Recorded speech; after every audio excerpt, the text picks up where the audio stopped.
உலகை எழுப்பும் ஞாயிறு அங்கே குடியிருப்பான். அவன் ஆனை முகத்தனின் அடியவர் மனத்தில் ஒளியாய் வந்து கொலுவிருப்பான்.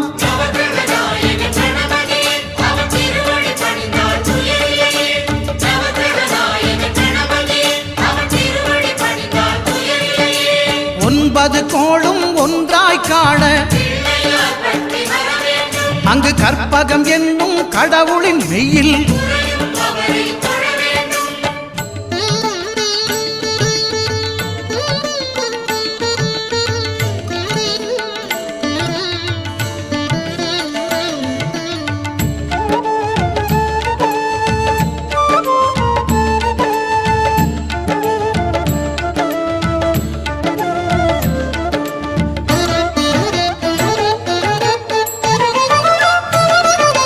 திங்கள் பகவான் திருமுகம் காண